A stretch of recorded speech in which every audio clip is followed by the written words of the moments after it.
I will be announcing the next speaker for today. That is Dave Voyles from Microsoft. He's a construction worker that turned into a technical evangelist, so that's really cool. He works for Microsoft now, and he will provide you guys some info on how to release on different platforms like consoles, PC, and he's going to tell you some more about the ESRB and the PEGI rating too. So have a lot of fun, and please give a big round of applause for Dave. Awesome. Thank you. Hey, how are we doing today? Just make sure this works real quick so I can go both forward and back. Beautiful. All right. So my name is David Voyles. I'm a software engineer at Microsoft. Up until very recently, I was a technical evangelist, which kind of sounds like a religious zealot, right? So the way I'd like to look at it is I come by, instead of with like the holy book of the Bible, I come by with the holy book of technology to teach people how to make awesome products. Very easy person to find online. My website is just my name. I'd encourage everyone to make a website as well. A great way to get additional work, share your content online. It's actually how I got this. Someone had seen another talk I'd given in the past and said, would you mind giving a similar talk here? I also used to work at Comcast, which I should say I'm obviously from the United States based on my silly accent. I used to work for Comcast, which is the huge evil cable company / internet provider over there. I was there for about 8 months, building out applications for their Xbox and PlayStation. So I got to work on basically creating prototypes for all the hardware just before it came out. So PS4, Xbox One, Nintendo devices. It was an absolute blast. And at the same time, I was also learning Unreal Engine. So it was great having those gentlemen up here before because I'd really looked up to a lot of their work for quite a while too. So this is largely going to be about not so much the technical side of things, but instead I'd like to discuss the community side, some of the things you may not be aware of when you're actually submitting a game on all the different platforms. I'll cover PlayStation, I'll cover Nintendo, I'll cover Xbox as well. Still do a lot of coding. Have any of you played that game Night Trap before on Sega CD? What? Oh no, just re-released on PC and PS4. I did like a browser port about a few years ago and open sourced it as well. And then finally now I work mostly with engineering at Microsoft. So with that in mind, how many of you have released a game on a console thus far? No problem. Well, this is going to be a great talk for you then because you're going to learn how to do exactly that by the end of it. So consoles are closed platforms, right? They're largely looking for quality over quantity, where for quite a while, mobile was just the opposite, right? It was just throw stuff out there and let's see what sticks. And then up until maybe the last 5-6 years or so, console was really difficult to develop for because there were such closed ecosystems, right? You often had to be part of a very large studio, or even if you were one of the rare few who could get in, maybe a company like Rare in the late 80s, early 90s, or Argonaut, who did Star Fox, some 25 years ago.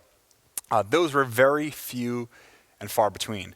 But today, fortunately, that whole story has shifted. So with that in mind, let's focus on quality and not so much on the quantity. But that means you've also got to prove that you're serious as a developer too. That means you need to get things like get registered as a company or a sole proprietor. And don't let these things worry you or concern you too much either. It's going to be slightly different based on each region that you're in. You're going to need things like secure authentication, which isn't nearly as bad as it sounds either, but I'll cover that in some details too. Have a track record. Now, when I say track record, and I kind of have it in quotes, what that means is the large game companies who are giving you the hardware to build on will often say, hey, we just want to make sure that you have something, that you're able to get something out the door, right? We saw someone from Kickstarter here earlier, right, which is a great place to see how projects are being built live, right? But also, outside of that, we see so many developers will start something and never quite finish it through to the end. So that's largely what the console manufacturers are looking for. You don't necessarily have to have made a game on a console before. They're simply looking for things like, have you participated in game jams and actually got something done, right? When that project is finished, whatever state it may be, is it online? Is it well documented? Can people play this? That's what they're looking for.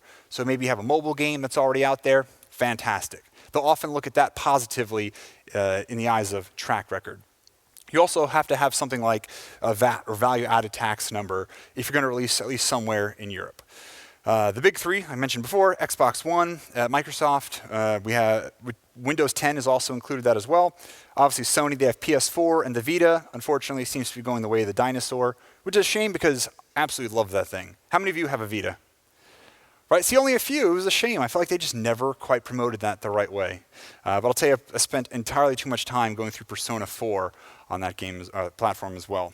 And finally, we have the 3DS and Switch.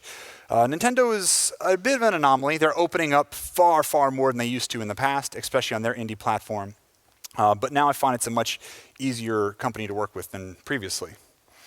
So I say track record, I kind of covered quite a bit of this before, right? They're more like guidelines than actual rules, more of a way to ward off people who aren't serious. Because bear in mind, these large companies are going to have tens of thousands of people applying to get free hardware or to get through the pipeline.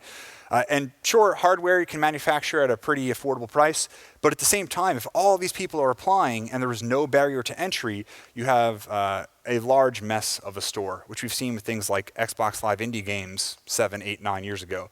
But at the same time, it creates tons of paperwork for the console manufacturers to get people through this pipeline.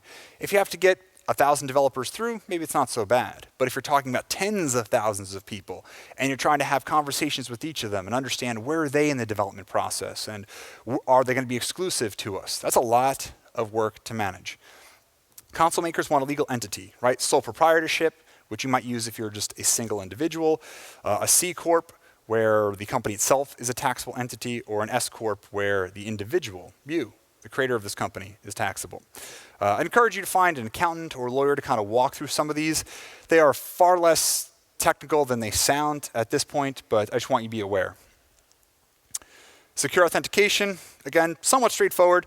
Microsoft will require something like two-step or two-factor authentication. That means something you know as well as something that you have, right? So if I go to log on to the Xbox portal through my developer profile, it'll actually say, hey, I need to ping your phone, use the authentication app to make sure that this is actually you.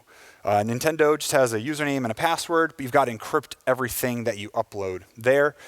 For quite a while, and I believe still up to this point, they required that your dev kits actually be locked inside of a room. And you have to prove that this room is lockable, just so that you don't have it perhaps lying around your house and your roommates or friends and whatnot can kind of walk through. When I was at Comcast and we had all that pre-release hardware as well, we actually had to have all these consoles locked down to our desk, so like a little cable attached to each of them. Not so much that we're worried about employees, but people might come by at night or someone might be cleaning and you have all this pre-release hardware. Well, that's worth quite a bit, especially if you can get it on something like eBay. Parity clause, this one comes up all the time. The big three companies are often going to expect simultaneous releases across all platforms. Doesn't mean it has to happen that way, but they're often going to have the leverage, so they most likely will bring it up to you and say, hey, if you are going to release, we want it across all three, or ideally, we want it exclusive to our platform for either forever, which is somewhat more rare, or at least for X period of time. So for a console maker, right, they are hoping that the features are the same across the board, but you can really work to your favor by having features that are unique to that console's manufacturer, their platform. I'll get into that in a moment too. Most of these console manufacturers will have things like a DAM, Dev Account Manager, who will work with you from time to answer questions, put you in touch with the right people. There's something called a go-to-market, GTM strategy, and the idea there is maybe a console manufacturer wants to market or go to market with this product with you, sell alongside, right? Really highlight what you're doing together. For example, a couple of years ago, Microsoft and drawing a blank, the folks who just released Apex Legends. What's that? Respawn had launched Titanfall together, right? So that was a big marketing campaign where they said, hey, EA and Respawn did the development. All of the back end is on Azure for matchmaking and servers and things like that. So they'll often look for how can we highlight together what both of you are using, especially if you're using similar technologies. So that's another thing. So you can use that as leverage as well when you're starting to negotiate some of these things. And again, process very simple. Name, address, Almost all of them will require a website at some point. And hopefully, if you are serious about game development and you truly want to get your title out the door, you've got a website made already. Doesn't mean you have to be a master web developer, but instead you can use things like WordPress or Squarespace. They work equally as well, too. In fact, my website, I've been doing web dev for about 10 years. I still use WordPress because it's extremely easy just to make blog posts and get things out the door. Expensive items. So this is where it might catch you off guard. Things like error and omissions insurance. Right? You're going to release these games, you will need insurance as well. It'll cover things like intellectual property, copyright infringement. But also bear in mind, when I first heard this, I thought, insurance? Like for a game developer? You might have things like a lot of flashing lights in your game, especially if you have a bunch of shmups, right? Shoot 'em ups. If the user perhaps suffers from epilepsy, well, that can be a hazard for them, right? Especially if you don't have a warning at the beginning of the game. Where, say they're standing there playing the game, they might be at the convention right outside, and all of a sudden these flashing lights come on screen, they fall, hit their head, well, now you're liable. So that's why they have things like this insurance that's required. There was a fantastic talk on ratings earlier. Specifically, there was a gentleman from PEGI, I believe, who was in the mentor room. Fantastic talk. I encourage you to look it up if they record any of these. But there's really two big ratings boards out there right now. The first is the ESRB. That's for the United States of America. And the idea is that is a self-serving ratings board that the games industry created shortly after, I've mentioned Night Trap before, right? Shortly after the creation of things like Night Trap, Doom, and Mortal Kombat. Because the government came after some of these games and said, whoa, this stuff is too violent at that point, right? Try to imagine things like Mortal Kombat being too violent, or Doom, oh my goodness, those graphics. Try to imagine that being too violent for Congress people in 1992 and 93. So they said either you can control this or we'll control this. The games industry collectively said, you know what? We'll take care of this. And so they did. So they have PEGI, Pan-European Game Information, and then ESRB in the United States. Both going to cost you a little bit, but in the end, it's a requirement. Also, if you're going to release on mobile, you can submit what you believe to be the rating that should fit your title on your own. I don't know what the cost is for that, but I know the process is much faster, and the idea is that it's on an honor policy, right? That you're not going to do the right thing. You're going to say, I believe my game is M for mature, and I'm really going to give it this M tag. And you probably don't want to end on the wrong side of these people because you're going to be working with them over your entire career. Startup cost, right?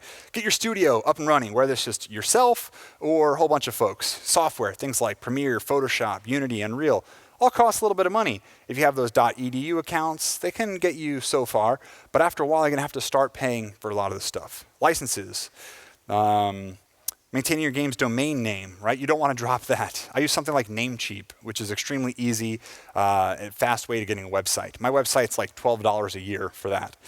Hardware. So video capture devices, great for creating trailers. They have like Elgato and tools like that you can use. If you're streaming, you most likely have these anyway.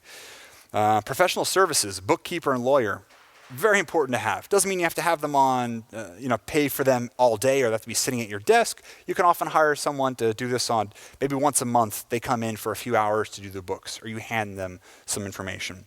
The insurance I covered before, and then finally things like workspace or utilities. Some people prefer to work at home, which is great. I work at home. I absolutely love it. And if you own your home, and maybe if you rent in certain areas, you can actually mark off parts of that home and write it off as a business expense. So you can get a tax deduction for that. Maybe something you can consider. And again, there's tons of co-working spaces throughout the world too. WeWork seems to be taking over the world bit by bit, and a very popular place to work at too. Console development environment. So this is kind of broad across the board for all of them. The SDK, or software development kit, is going to be downloaded for each company and installed, and they'll all have very good instructions. They're updated from time to time. Dev kits that you'll receive, usually for free from the companies, are connected over LAN, local area network. This way you can kind of test things out, local multiplayer. You don't always have to hit the internet for some of these things. Visual Studio, how many of you have used that before? Whether Visual Studio Code? Perfect, all right. For most parts, seems to be the industry standard, right? Essentially, it's a large programming environment, so you can do everything in one shot, right? You can code, you can debug, you can profile. all right there. That's completely free too. Tools available, we have things like Pix, which is a graphics debugger on both Xbox and Windows. And then finally, you're going to have additional tools for packaging all of this. So you might write a game inside something like Unity or Unreal, and then you're going to need something to actually compile all of those, take your executable, and have it all packaged up so you can submit it to one of the many stores. Technical aspects, right? The most common approach to developing games, C and C++, works across the board. We find that fewer and fewer developers are going that route, at least the smaller ones. A lot of AAA still go that way, largely because they don't have to pay the licensing fee of using an engine like Unreal or Unity. But C and C++ can be quite a bit of work, and it's difficult to often onboard other engineers or hire new staff if they got to learn how your entire framework works. Still, extremely fast. DirectX is essentially the graphics programming interface that'd be available on something like Xbox, hence where the name came from, DirectX box. And then OpenGL is used basically across the board for all the others. Nintendo will use this. Your PC can use both DirectX and OpenGL. And finally, Unity and Unreal, by far the two most popular engines at this point. And I've worked very closely with both companies over the last 5-6 years. And a question that I'd always get when I give talks like this would be, which is the best, or which would you go with? You want to know what the right answer is? They both work very fine. What I found is that honestly, it's more about what are you most comfortable with, and what are the people you're working with most comfortable with. If your team loves C++, hey, by all means, Unreal is awesome, right? I've started with the Unreal Dev Kit, or UDK, which was Unreal Script. It was a Java-like language. And then now they have C++, which I much prefer. It's much faster, far easier to find other engineers to work with in that regard. At the same time, Unity might be much more approachable for a lot of people because it's C#. You don't really have to deal with memory management and pointers nearly as much as you would on something like C++. So really, it's a matter of what are you most comfortable with? I'd encourage you to try them both. And the right answer is there really is no wrong path either way. How many of you have used Unreal before? Okay, how many of you have used Unity before? All right, perfect. So you're all on the right track. And then I know that there's even extensions you can use for both of these, so you can write your game dev code in something like JavaScript, which was fun, but JavaScript can be completely hit or miss. I wrote a couple of games in that as well. I'd encourage you, especially today, use the engines. They will make your life so much easier. You can barter for what you need. Right? I kind of mentioned this before when I was talking about the parity clause or exclusivity. Timing. When does it launch in the year? Right? You might have some leverage with these companies. I'll tell you, a bad time to launch would probably be the holiday season, right? November-ish. It's going to be tough. You're competing against all of the AAAs out there. That's a difficult time. But at the same time, I really don't know what the right answer is for when's the best time to launch, right? Usually this time of the year, January, February, a little bit slow. We knew that EA had Anthem coming out sometime later this month, right? Game that's been hyped for some time. And then all of a sudden, Apex Legends sneaks in. Like, no one saw that one coming. They just snuck in, took the world by wildfire. So imagine if you had released a game right at that point. Yeah, that's tough. Capcom just had Resident Evil 2. How many of you were playing that, by the way? Oh, I'm disappointed there's not more of you. Oh, that game is awesome. I waited 21 years for a remake. So, yeah, it's tough. There's a lot to play. So finding the right time, I really don't know what the best answer is. Exclusivity, right? How do you want to be exclusive, right? You might have some way to negotiate with the large companies as well. Where, something like Tomb Raider several years ago, they said, well, we want it to be exclusive, but we want it to be timed exclusive to Xbox and Windows 10. And then often those companies, Microsoft, Nintendo, Sony, will be looking for, again, titles they can highlight that are making awesome use of their technology and can be exclusive for a brief period. Marketing and funding, right? Sony has things like the Indie Pub Fund. Microsoft has money for developers as well. There's a lot of these things that you can negotiate where maybe you say, I want $10,000 up front so I can get this thing to gold, right? Get it pressed, get it out the door, and then in exchange, I'll give you X percentage of the sales, right? It's all up in the air. Console design considerations, things like naming and branding guidelines must adhere. So proper button names, actually not only often, but every time, both Microsoft, Nintendo, and Sony will actually have official PNG or JPEG images you can use for things like a controller. Maybe you have a controller overlay for your game to say, push this button, and it's flashing. They have branding guidelines that you're supposed to use. Important visual elements must be within TV-safe margins. So I have a little picture for that. So things like this.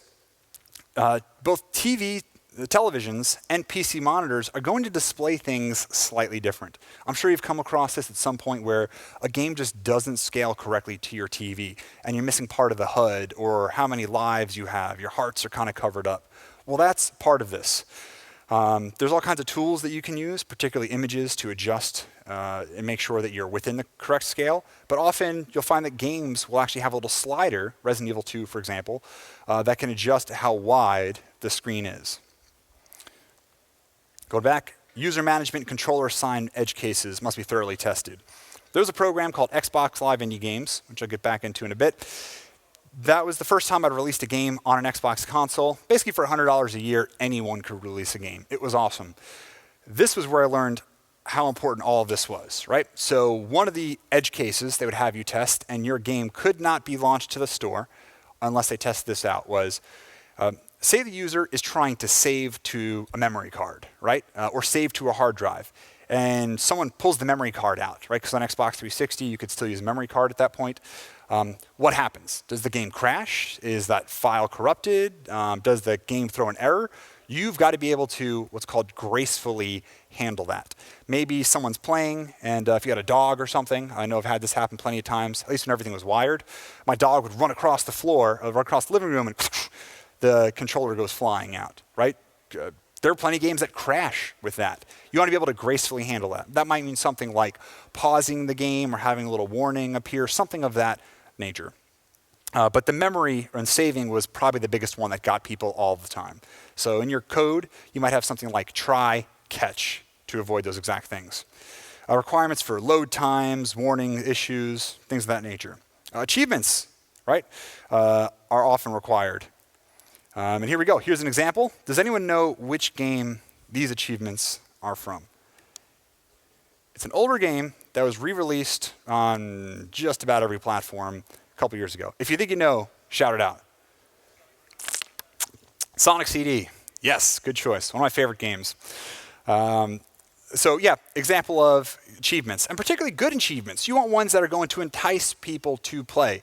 But at the same time, your achievements are visible right before someone actually plays the game too. So you might want to have it explain a little bit of information about what you need to do to get that achievement. In this case, complete a zone in the good future, right? Very, very easy. Know how to do that. There are some games that I'll play where the achievements are extremely poorly named or doesn't describe anything, and you just have no idea how to ever get it done. So in this case, I'd encourage you to handle achievements the right way. Accessibility and inclusivity. Have any of you seen, well, I know we're not in America, but did any of you watch the Super Bowl? Maybe a couple? They had an ad from Xbox about a new controller that we have. Have any of you seen that as well? All right. So it came from our accessibility team out of Redmond, and the idea was we wanted everyone to be able to play games regardless of who they were, right? So it's essentially a very adaptable controller, and you can see it right here. This white thing looks like it has two little. That was close. I didn't realize the stage ended there. So it had two little DJ-like discs, which I'm sure if you're spinning on this, you're going to be much smoother than me falling off the stage. And the idea was that you have all these different adapters here that you can connect to this device so that anyone could play. So when you're building your game, we want you to be aware of how are you being inclusive of everyone, right? Maybe they can't have full use of their hands. In my case, I broke my thumb when I was 20. I was playing lacrosse in college, and I broke my thumb. So I couldn't really play most games. You know what I could play, though? Nintendo 64, because of that funky controller. So try going through GoldenEye, with only one hand like that. It was a bit tricky, but I made do with what I had. Community is another part they're going to be looking for. This is something called Gamers Outreach. Gamers Outreach was run by a gentleman named Zach Weigel, who's one of our MVPs at Microsoft. An MVP is a most valuable professional. They're someone who does not work for the company, but instead does a great job of essentially evangelizing how they're using our tools or working with our community in some way. They're not always technical. In this case, Zach is not an engineer. Instead, what he does is he went to the University of Michigan State, and what he would do is essentially put on Halo tournaments over there some 10 years ago. And then he decided, oh, what if we can add a charity event to this? And that started to grow. And then finally, what he started to do with all the money they were collecting was create these things called go-karts, G-O, Gamers Outreach. And the idea was there are these children who are sick in children's hospitals who have compromised immune systems, right? So what that means is often they cannot use toys that have been used by other people before, right? At the same time, a lot of them wanted to play video games, right? It's great if you have like, you know, Barbie or Lego or G.I. Joe or something, but after a while, let's be real, we don't want to go play Fortnite or something like that with our friends. And that's what this allowed to do. So now they manufacture these, they ship them across the world, and they're essentially carts that have little Xboxes attached to them with screens so that other kids can use this.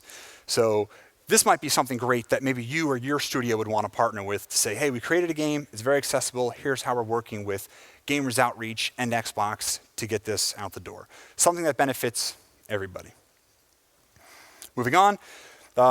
Specifically for Microsoft, we have Xbox One and Windows 10. Look at them largely as the same thing because your development process is going to be nearly identical across the board.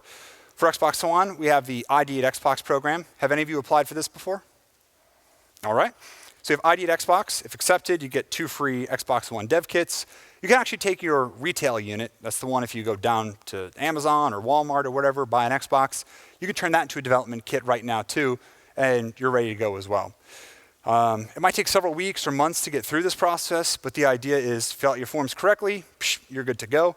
They're actually on a road tour right now across the world where they're going to several of our larger offices to kind of showcase what the process is like for getting on board with ID at Xbox. Are any of you going to GDC, the Game Developer Conference? All right. They have a big booth set up there every year as well, where they're trying to bring developers in, talk to them about what the whole process is like. Usually that's what I do at GDC is I hang out at that booth and I explain, here's how you build games on this platform. You go to xbox.com/developers/ID, get that show on the road.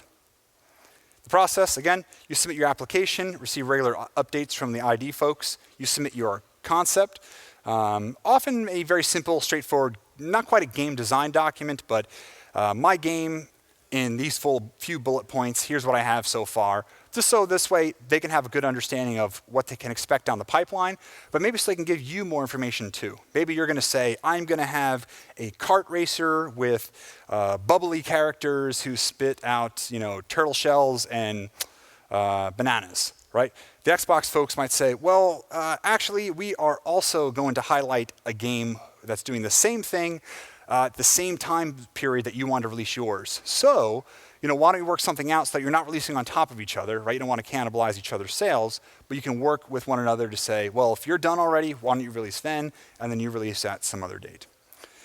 Build, obviously, dev kits, they'll put you in touch with Unity and Unreal folks, and then finally publish. We talked a bit about that process before. In terms of the technical roadmap and what this looks like, on the left-hand side, we have traditional Windows, right? It's called Win32, those little executables. They still work perfectly fine across the board. If you download games on something like Steam, that's how they're packaged. Then they have something like UWP, Universal Windows, which is how you'd release your apps or games across Windows 10, HoloLens, and Xbox. That whole development process is going to be nearly identical across the board. Done a ton of HoloLens stuff for several years, and it's the same way. And then finally, the standard XDK. It'll say like ID at Xbox or dev kits. The hardware might be slightly different, right? It might have something like the ability to run unsigned code, or it will essentially give you more RAM so you can run debugging more smoothly. Xbox Live Creators Program. So I'd mentioned before, we had something called Xbox Live Indie Games, which launched around 2006 or so. And the idea behind that was it was really the first program that allowed people, anybody, to have wide accessibility to the consoles. So you'd write your game in C#, and this is just before Unity was starting to come out. It had an awesome community there. That's actually how I got started. Was I got very close to all the folks in these public forums who were making games.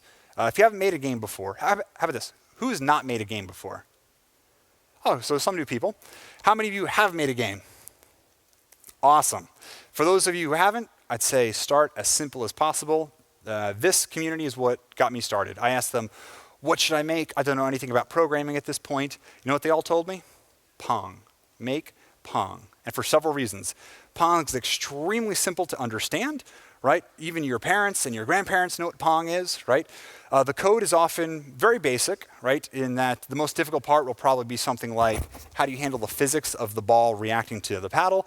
But other than that, a Pong game is going to have just about everything you need to get a simple game off the ground, right? I never realized how difficult it would be to develop some of these games until I made Pong. Things like, how do I manage state? Is the game paused? Is it not paused, right? Am I have one player? Do I have two players? If someone doesn't play, I need AI to play against, right? So how do I create that AI? Maybe I need to have things like that screen slider I talked about, right, for adjusting the width and the height, or contrast. All these small things that you're going to have to do across the board for every one of your games. So you might as well start with something as simple as Pong, learn those basics, and then you can take it much further from there. That was one of the best things that someone could have ever taught me. And best of all, regardless of which language or tool you're using to create something like Pong, I was doing it in C# when I started. Someone helped me out quite a bit. They only knew Java, but they were able just to look at my code and say, oh, well, this is pretty straightforward. Here's where I would change this, or here's what I would do. So this program was essentially the newer version of that creators club. So now for, I believe it's $100 a year, studios of any size can just release games on Xbox and Windows 10. And I says, tweet Celia over here. That was my coworker, Sarah Sexton, who I put this talk together with some time ago. So she's still very, very active in games as well. So this is essentially like one notch down from something like ID at Xbox, where you're just getting started. In terms of development, I would say start here, then gradually transition towards something like ID at Xbox. PlayStation, another fantastic platform. One way to look at it, or look at funding, is they have something called the Pub Fund, right? So Sony doesn't own your IP, but you get advances on sales and royalties for a limited time in exchange for platform exclusivity, right? So it's almost like you're hedging your bets. You're saying, well, I need a little bit of money just up front to pay the bills or make sure that I can get this thing done and out the door. But in exchange, maybe they get a larger cut, right? So you're both essentially taking a little bit of a risk there. Static IP, this was a requirement when I was working with PlayStation consoles. Static IP means that the address that you're using for the internet to connect to their services is the same all the time. Often costs a little bit more if you're trying to get it from your internet provider, but what it does is let Sony know that you're not taking this console and moving it from place to place to place. Response time, from what I've heard, is 1 to 2 weeks. And Sony generously doles out dev kits. I think a lot of the console manufacturers have really realized that the easier it is to get the hardware into people's hands, the more likely they are to start creating. And no hurdles, justgames.com points directly to their console development platform. So I'd encourage you to take a look at that. Nintendo.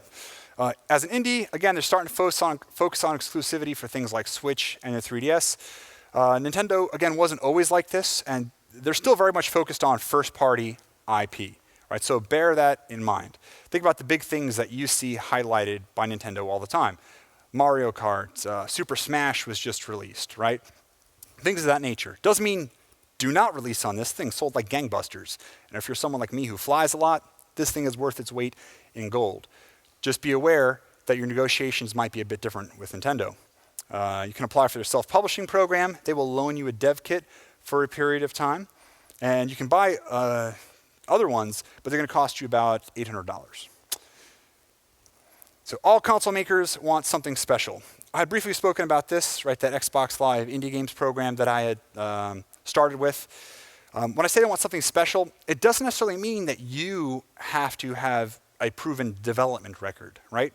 If you look up XBLIG, Xbox Live Indie Games, plus my name, you see I gave a talk at GDC 2010, 2011 or so, where I was working with all the developers who were releasing their indie games on Xbox before I worked here, to kind of highlight what they were doing, to put on a whole competition, to basically take, essentially what we did was we said to these 80 developers, hey, or all the developers, give us your titles, we'll sift through them and work with you in the community to help understand what do we think best represents this platform. We called it our platform as the community.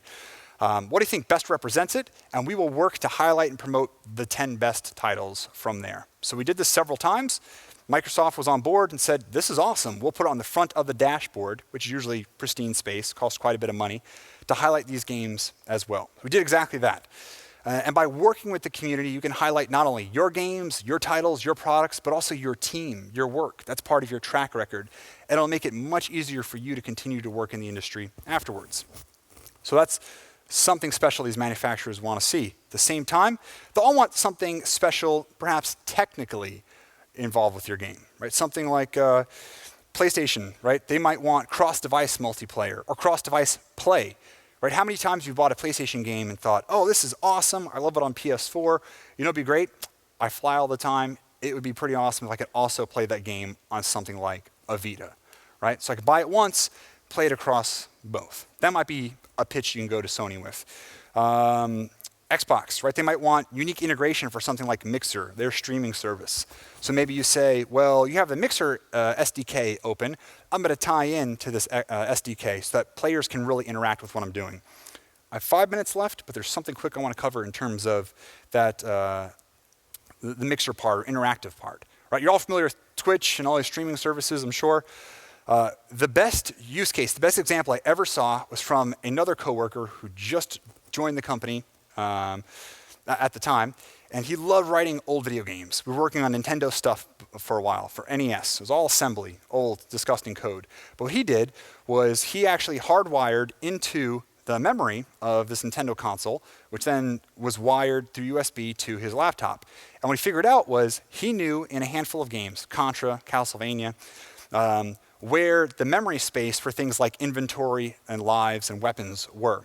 So what he could do was by just changing the values in memory, he could adjust the weapon that you currently had or how many lives that you currently had. So what he did, this was super clever, was had a little website that he made. And just like a small one for basically 10 of us friends to mess around on. And the idea was I'd load up this website on my phone, I look at it, and every second I'm there, I'm getting 1 point. After I got 10 points, I might be able to do something like hit the button for random weapon. At 20 points, I could say plus 1 life. At 30 points, minus 1 life. What happens, as soon as I hit that button, that web server talks to his computer talks to that Nintendo, boom, change the values there. That was interactivity. It blew our minds watching a guy play Contra go through this game, and almost imagine you're playing the good person or the bad person, right? Maybe it's 1v1 in something outside of Contra. I might say, oh, I love the way this person's behaving. Boom, I'm going to give you an extra life. Or boom, I'm going to give you another weapon. Or maybe the person who's playing the bad guy, you might think, oh, I'm going to take away a life. Or I'm going to give you a crappy weapon along the way. That was the interactivity that I think most of these streaming platforms are looking for. If you can build something like that into your game, you've really got something gold to say, to sell. Towards the very end here, community. If console makers don't believe you have a good game, they may not be so quick to get back to you. And good is subjective, right? What's good to me may not be good to you. But bear in mind, the more of an active community you have, the more they can see there's demand for what you're doing, the more likely they are to take it. If you show promise as a great developer, all three of these companies, right, they might just want to go after you, highlight your work with you consistently. But largely it's about community. We have Chicago here highlighted simply because that's where Sarah was living at the time. And she was incredibly involved with that community. And it paid dividends, right? She would go in, she would put on hackathons, game jams, go to their meetups. I'm sure they have stuff in most of your cities as well. And the idea was you build the community while you're building the game, right? There's no point in you working on a game, staying in a corner, and then all of a sudden you come out and think you're going to pull an Apex Legends and say, surprise, right, here's my game that I haven't promoted or highlighted, right? I've been having a blast with that game. It's fun, but they already had a proven track record. The game is very well polished. They knew what they were doing. But everyone else may not trust you as this new independent developer to do the same. So that's why it's often important to have updates to keep people in the loop as you're going along. Your idea is not what is important. It is instead the execution. So don't worry about someone stealing your idea or taking it from you. Instead, you want to get it out in front of people as early as possible so that they can pick it apart. Say, that's not going to work, or why don't you change that, or change this. I have 2 friends who I've made a bunch of games with, and we're all like diehard shmup, so side-scrolling shooter fans. We play probably hundreds of these things, and we pick apart every one in these emails that we have every week. Like a fun thing to do. And then from time to time, people will send us their games and say, we know you guys tear these things apart, tear mine apart. And they'll look for that criticism. So I'd encourage you to do the same. Finally, these are a year old from now, so almost 2 years old. These GDC presentations, equally as important though, I would encourage you to look at as many videos as you possibly can online to get a feel for where development is, where development's going. My biggest guesses for what I would go after in the next year or so, I might try to integrate something like a bot into my game, a chat bot, right? So people have this idea that AI is taking over the world. I assure you, we have a long time before any of that happens. Most of my work now is AI, machine learning, deep learning. It's smart, but it's not that smart. I might have something like a chat bot inside of my game so that people can communicate or interact that way. I would add something like that Twitch or Mixer interactivity, the integration, right? Not just these silly overlays that they have now, but a way that I can really talk and communicate back and forth with the person, right? A one-on-one game. They had Counter-Strike going on in the expo hall. It was one-on-one, and one kid was just stomping on everybody else. And I thought, oh, this would be awesome if he was streaming and I had a way of like supporting, right? Giving him extra funds between rounds, or taking away funds if I thought, oh, this guy's too overpowered, or punching out of his weight class. So think outside the box, build a community, and get started on your games today. So with that in mind, I'm David Voyles, and feel free to find me afterwards.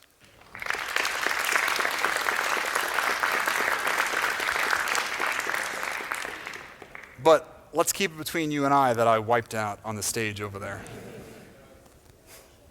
What's that? Yeah, oh yeah, I'll be everywhere. Hey, there's no press like bad press, so it's all good at this point.